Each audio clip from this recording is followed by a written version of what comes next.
Ansary here. It is July 6th in the year 2019. What I'm doing in this video, as well as the videos that came right before this, I'm reading a series of essays, and I'm publishing those to otbtv.net. So there's enough content for it to be a whole new ebook, and instead, for now, it's just going to be blogs. The other website is solarmaxnews.com. This is going to be the prime focus, at least until I get most of my information out there. A lot of the things that I will be discussing will be somehow still related to all things under the sun as we get ready to go from one solar cycle to the next solar cycle. The slides are random. What's most important is the audio. I'm going to begin reading now, and I'm going to continue this process throughout the course of the month. There's a lot more information to share with you, including a larger essay on why I think that there's a paranormal connection as well to the solar cycles. So I'm going outside the box of where many people feel comfortable. I like looking at this cause and effect, as above, so below. I like looking at the various aspects, not just a few. So I'm going to begin by saying that this is coming from a position looking at the survivalist side, the research side, and the spiritual side. I'm more on the spiritual path than anything else, but I'm a bit of all of these things. At the same time, I'm surviving a world on my own, outside the grid, without the luxuries of modern socialization or acceptance by a peer group of contemporary society. I've gone without that. The ideas are too outside the box for even well-established areas of niche interest.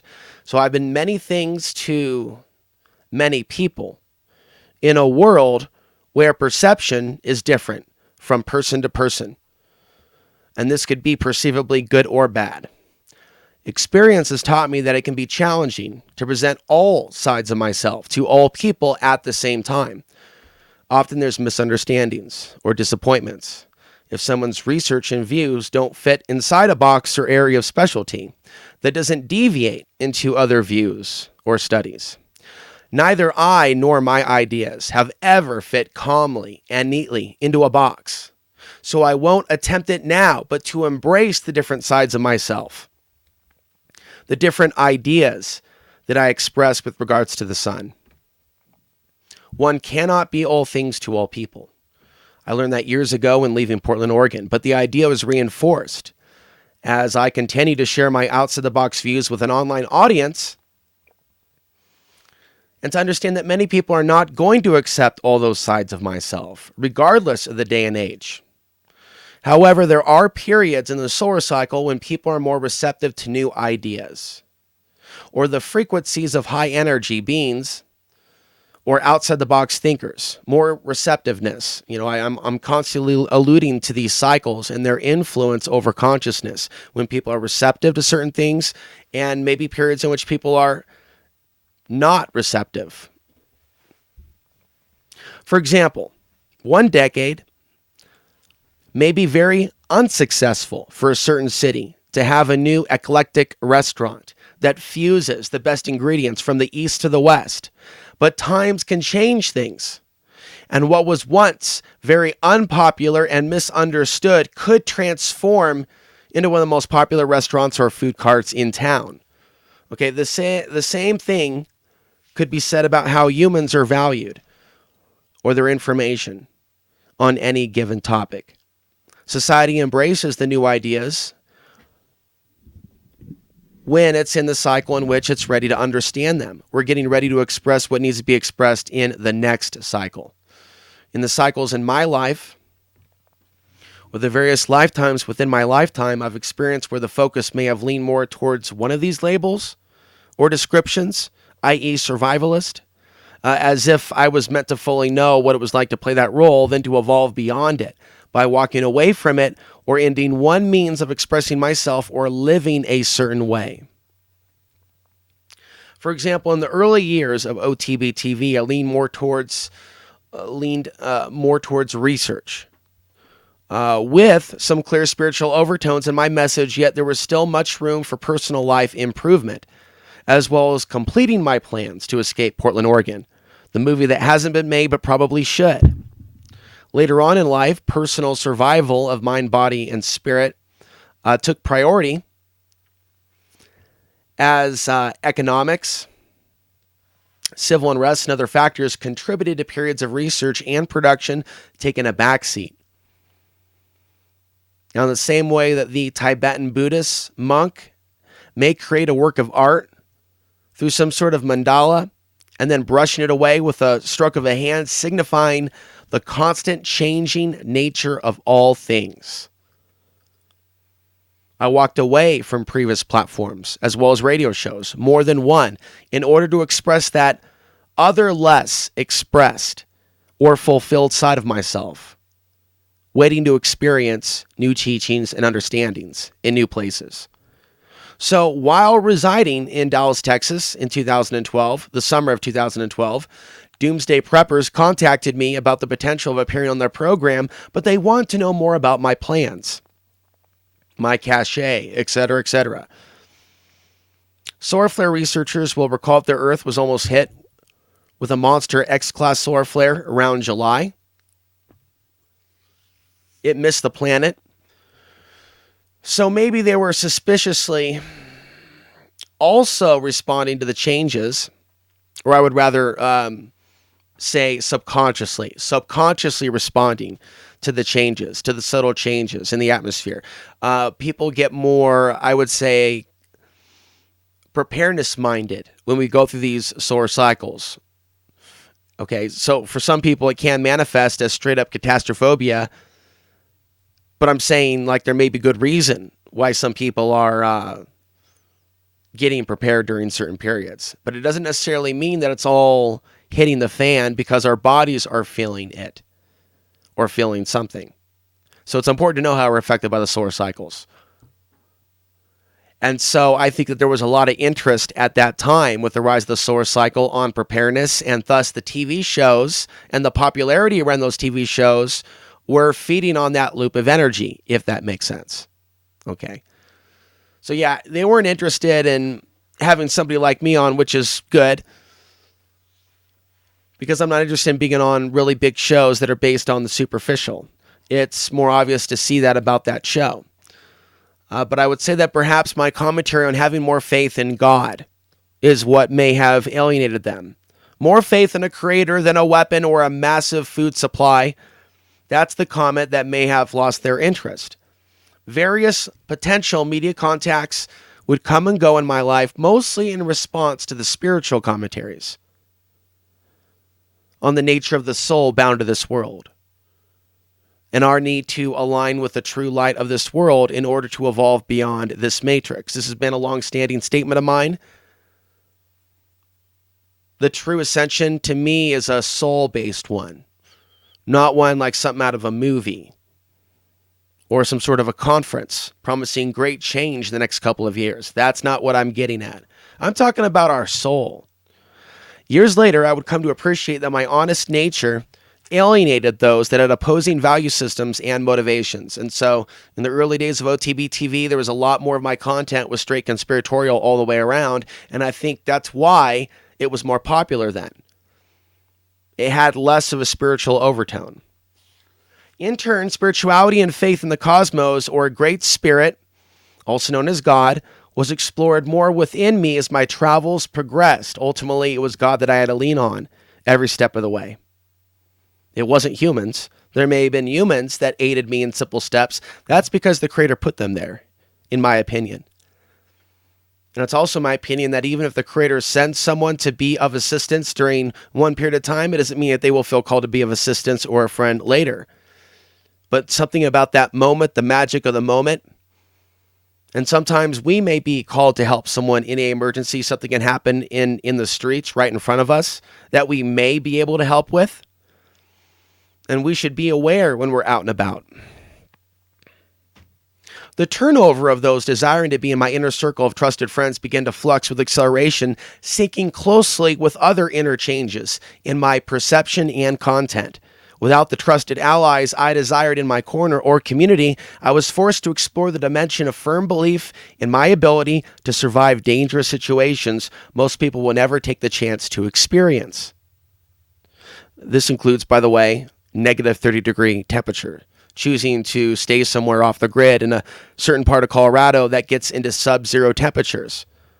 That's a great way to describe that period of November 2012 to the spring period of 2013.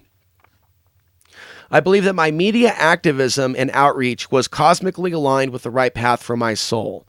A mission, if you will, to be an asset to the supreme creator of all that is, was all the understanding I needed to reside where I did in southern Colorado in the desert without fear of a number of potentials, including freezing to death. And it connected me more with the warm ball of light that is above our heads, known as the sun. Each day as it rose, I discovered my own ability to remain warm enough through my own means in a world where most assume that's impossible. Or people might assume that somebody would have to be absolutely nuts to chance it.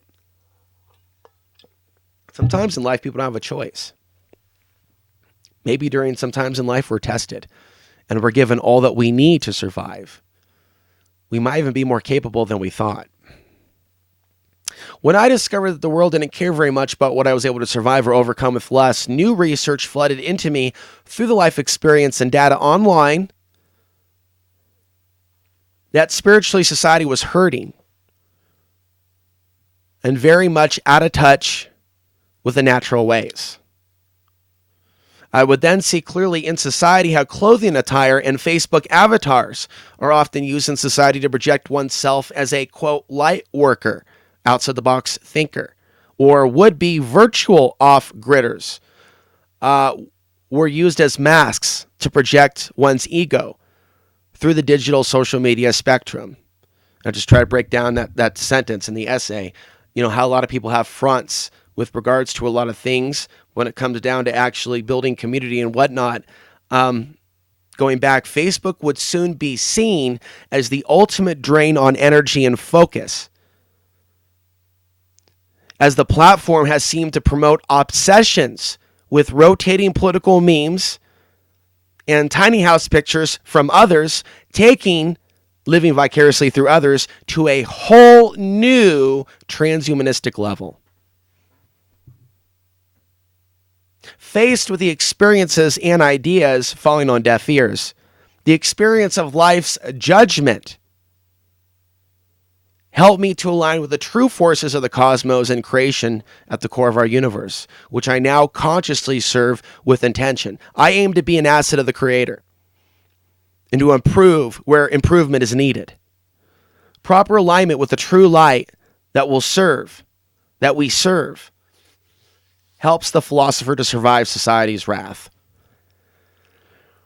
Now, there's another body of work where I have a number of quotes that I've been collecting and creating over the years. And I haven't been doing that as much. I did that when I was on Facebook. And so there's some things that I'm going to go back, philosophy-based quotes, and bring those up. You could say the recent cycles of my life has shown a progression in prime areas of focus from the initial research phase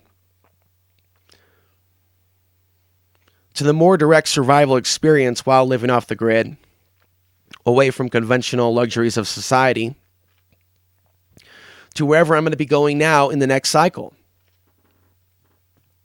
The power of our spiritual ability to collectively create a better outcome in the coming solar cycle bears a greater focus, having given research, media outreach, and public speaking and survival so much of my energy the last 15 years. In other words, it's time to take it to the next level. Where does all this, what do we do with all this information that we may spend decades building up? Spirituality, research into current events, independent media activism, supernatural studies, off-grid living, survival training, even gardening, in many ways play off each other in a world where all things under the sun are interconnected. So I'm not separating this observation of the sun. This is this is that, this is that. Like, it's all interconnected. Some people aren't going to make that connection. The nature of our world and society is to treat people that are different, however they are, with a sense of judgment for failing to conform to the social norms of the day. This includes belief systems. One faulty belief system humans hold in this world is that the arena of solar studies, of the solar sciences, is only for scientists and other, quote, professionals or authorities. Tell that to the Native Americans and every other group that came before the civilization, okay, that in their own way discovered before we did and put it on a CD-ROM, because there were no CD-ROMs or DVD players or internet, but discovered things before we did. A connection between the sun and various alignments, technologies, and understandings of reality. Back to Messe Verde. The Sun Temple is using mathematics and geometry seen in Greece and Egypt. Why is that? This is my answer to a question about my sources. My inner guidance is my source. My common sense is my source. It's what led me to the research and topics I cover and to remain on those key topics. Never claiming to have all the answers. Never claiming to possess a specific title, degree, or education. Never. In fact, I have a lot of questions, and in time, we will find the answers to our questions when the time is right. It's about seeking and being on the path that will magnetically attract the truth to find us wherever we are. The sun itself has a spiritual side, a side full of data and charts about how we know it affects society, a side worthy of considering if we want to survive the changes that it brings our planet. To truly get the big picture is to make the most out of turning this knowledge into wisdom. It can empower our lives forward into evolving into a new step for humanity and our soul if we align ourselves back into the natural way of life, placing the sun at its center of our reality, not the outside. The ego must come to terms when it feels threatened by the existence of data confirming a synchronization between solar and human activity. One can start at one polarity of solar research and find themselves in a spiritual experience when they discover how interconnected everything is. My ebook starts with studies about the changes happening in other planets to help people understand that it isn't only in Earth where our climate and our magnetics are changing. As above, so below. Understanding that this sun is a common factor in all-around changes in our universe is not the same thing as worshiping or sacrificing things to the sun, or endorsing the armies of darkness that for more than a millennia have marched on the earth, exporting destruction of the earth and its people while carrying symbols of the sun on their flags and uniforms in their attempt to bring them good luck, to bring good luck to their attempted endeavors. The reality is that misusing the natural forces of nature for evil always returns evil to the creator of the mischief. Therefore, the knowledge of the sun and how it affects our reality and how we can harness the power of the sun is a closely guarded secret. The sun continues to be used as a good luck charm by spiritual forces using the power of government and military might to fulfill their path. Humanity's next level of evolution could be marked by realizing the errors of civilization's ways in more ways than one.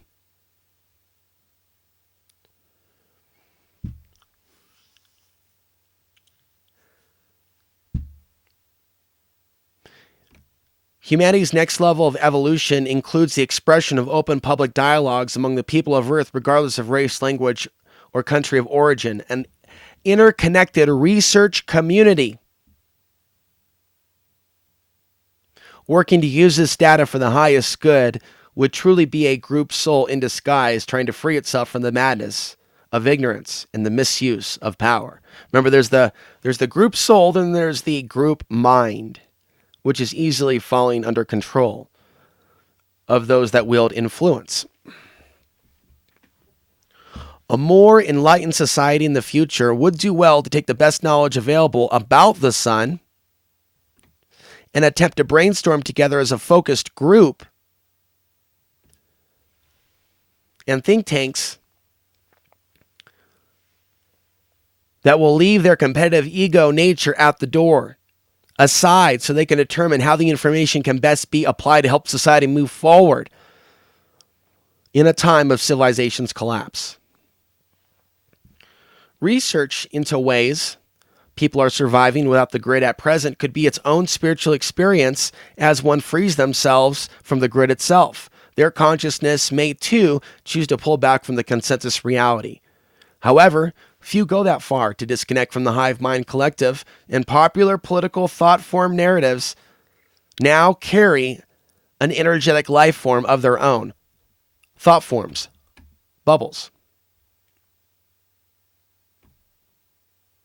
Political obsessions that lead to divisions are fundamentally opposed to healthy, prepared societies ready to deal with any disaster from man-made to natural, small to magnificent.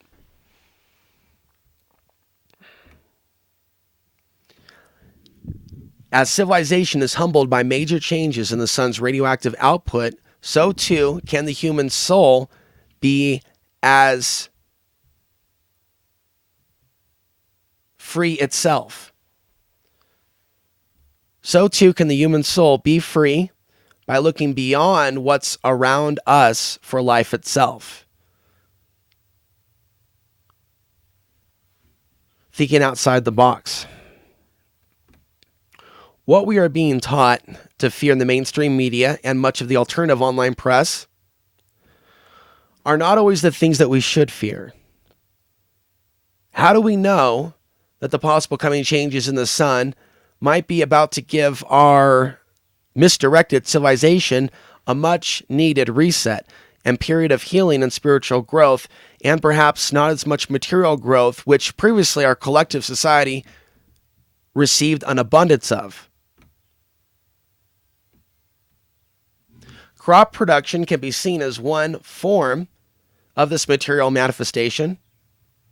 Our generation has been blessed, right, with that might soon be in jeopardy.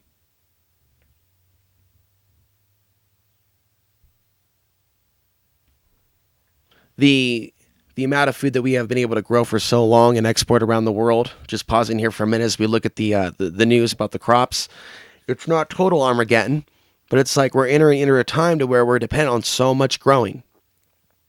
And so this is in jeopardy.